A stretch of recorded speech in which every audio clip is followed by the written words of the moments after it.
dans le cadre d'un plan d'action piloté par la DFC, en partenariat avec le PADES. Donc c'est pourquoi j'ai projeté cette diapo pour camper un peu le décor, pour montrer un peu le contexte sectoriel dans lequel nous nous inscrivons. Et comme on l'a indiqué au niveau de la diapo, c'est dans le cadre de la composante accompagnement du changement du PADES. Donc le MEN s'est fixé comme résultat de mieux faire réussir les élèves. C'est dans cette vision véritablement que la DFC travaille. Et pour le faire, on veut renforcer le pilotage, la gestion et la communication. Maintenant, ce résultat, on va l'atteindre en actionnant les 4 leviers ci-contre qu'on a au niveau de la diapo.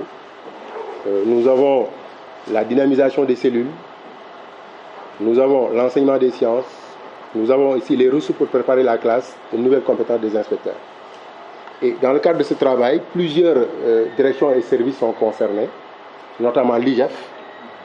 Il y a Ibrahima Diagne qui est là, donc on aura le temps de se présenter après, qui représente l'IGEF dans l'équipe, l'inspection générale d'éducation et de la formation. Il y a la DFC, que vous avez à droite et à gauche, qui intervient de façon transversale. Vous avez aussi la DMJ, qui aussi intervient dans ce cas. Il y a aussi même la DE quelque part, parce qu'il y a aussi celui-là qui représente la DE. Donc voilà un peu pour camper le décor. Et dans le cadre de ce travail, chaque direction, par exemple, l'IGEF a un plan d'action, la DFC de même, la DMJ aussi travaille aussi dans le cadre du PADES. Pour ce qui concerne la DFC, il s'agissait de dérouler un plan d'action véritablement pour atteindre cet objectif-là. Mettre l'élève au centre véritablement de ce travail-là. Et pour ce faire, un plan d'action avait été élaboré.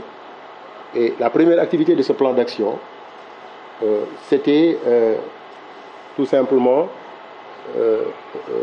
essayer de sélectionner des ressources de formation.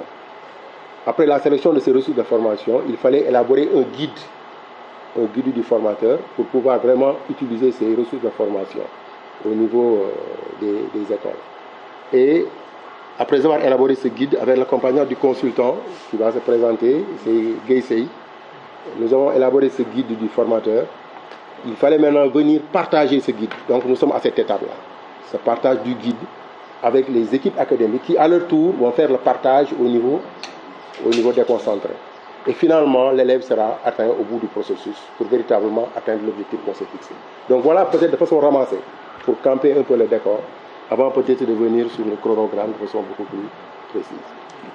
Donc, monsieur le représentant de l'IGEF, je dis comme ça, je sais qu'il est personne ressource, mais pour citer quand même l'institution, monsieur le représentant de la DFC, monsieur le représentant de la DMG, monsieur le représentant de la direction de l'enseignement élémentaire, la DE, monsieur le consultant, je voudrais, au nom de l'inspecteur d'académie, saluer l'initiative prise par la DFC de partager le guide d'accompagnement des CAP, des cellules d'animation pédagogique. Tout à l'heure, j'ai échangé avec mon ami et frère Ibrahima Diagne, et comme M. Diop de la DFC vient de le préciser, ce guide qu'ils sont en train de partager avec vous est un outil extrêmement important qui permettra, après que vous serez formé à cela, vous qui êtes là aujourd'hui, qui êtes partis pour être des formateurs, parce qu'il faut le dire, parce qu'après cette séance de partage, il vous appartiendra de démultiplier avec d'autres entités, démultiplier pour que cet outil puisse atteindre l'élève. On a parlé de faire réussir l'élève. Je pense que donc ça part de vous, ça doit atteindre d'autres entités et cela devra aboutir à mettre l'élève, n'est-ce pas, dans une posture d'apprentissage meilleure.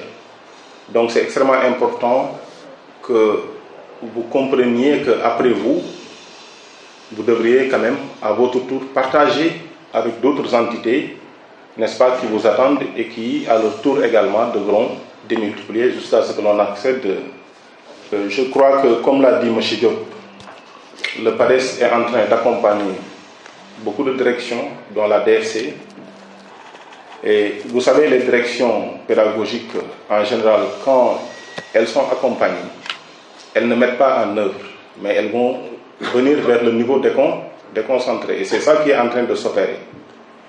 Ils définissent des stratégies, elles définissent des stratégies de direction, et il appartient aux académies, aux CRFP, de mettre en œuvre. Et c'est dans ce schéma que nous nous trouvons. Donc c'est heureux que les directions, en tout cas, le comprennent comme ça, et que nous sommes là à attendre que la DMG, la DE, la DFC, à chaque fois, comme l'IGF était là avec nous la semaine dernière, vous voyez, nous sommes donc les réceptacles qui devons capter et faire de sorte que véritablement ce que nous recevons ne soit pas gardé dans les tiroirs, mais que véritablement qu'on aille vers des mises en œuvre dont le but ultime reste l'élève, comme on l'a bien précisé. Donc, au nom de l'inspecteur d'académie Mamadou Diop qui est empêché ce matin, je viens donc dire le mot d'ouverture, sans trop bavarder bien sûr. Je souhaite que ces 2 jours d'atelier se passent dans d'excellentes conditions. De toutes les